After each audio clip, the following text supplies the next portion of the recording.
Mr. Chairman, I've heard from a lot of constituents over the past several weeks about aviation, and I've heard a lot of concerns about congestion at the airports, the inability to get through security.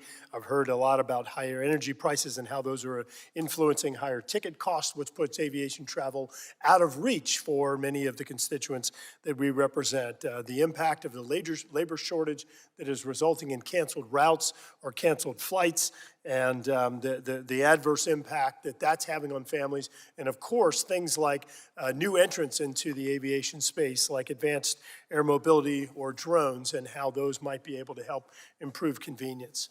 Mr. Chairman, today we're here to talk about aviation sector's efforts to reduce emissions or to address climate change and some of the efforts that have been undertaken by both airports and by airport stakeholders and airport operators, the aviation industry, new technologies.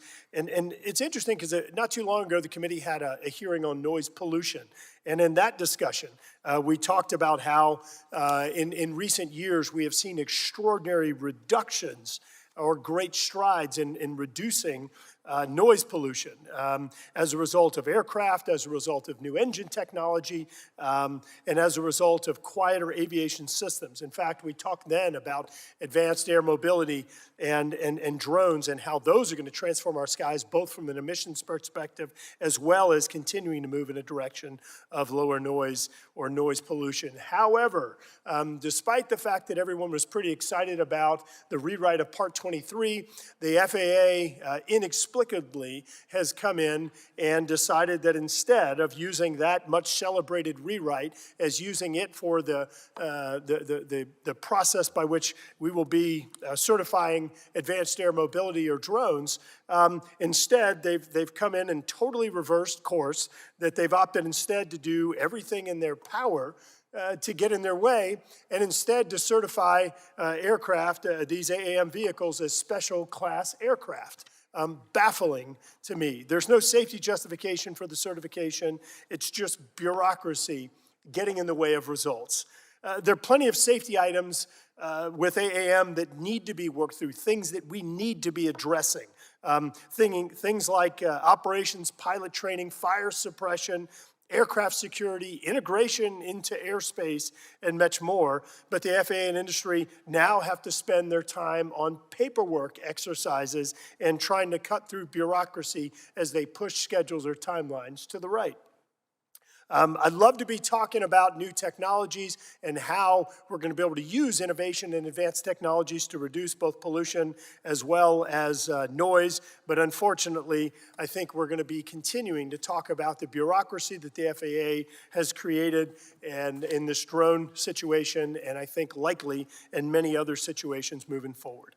Returning to the topic today of emissions and mitigation and reduction at U.S. airports, I want to build off the notion already laid on the table that progress is most often achieved when government gets out of the way and fosters collaboration with industry and itself.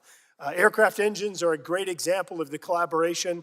By working with industry, each successive generation of passenger aircraft and turbine engine has grown more and more efficient.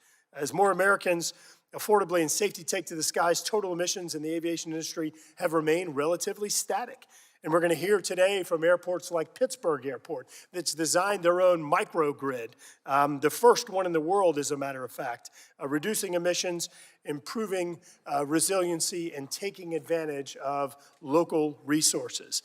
Looking at numbers, aircraft accounted for 9%. Aircraft accounted for 9% of U.S. transportation sector's carbon emissions and approximately 3% of all emissions overall in 2018. Airport operations are estimated to account for less than 2% of the aviation sector's total carbon emissions, and internationally, the civil aviation sector accounts for approximately 1.3% of global carbon emissions, and it's estimated the sector's contribution will increase in the coming decades. It's a great news story. But it shouldn't be lost on anyone that the United States is the global leader in reducing emissions and in improving efficiency. But it's important to note, Mr. Chair, that for every 1 ton of emissions we've reduced in the United States, that China has increased by 4. Even under their commitments in the Paris Accords, What right now is emitting greater than the United States, European Union, Japan, South Korea, and whichever other countries, they're going to increase another 50% between now and 2030. That's a move in the wrong direction. And I want to remind you, Mr. Chair, that as we're seeing with Ukraine right now, countries like Russia, China, and others do not care about international norms, international commitments. There are differing opinions in the room on this issue, but I think we can agree that making smart and targeted investments in resiliency and aligning our policies accordingly are no regrets moves. We should be doubling and tripling down on the successful policies that are helping to improve the resilience of airports and resilience of our environment, and I look forward to hearing from our witnesses on how Congress can help airports do just that.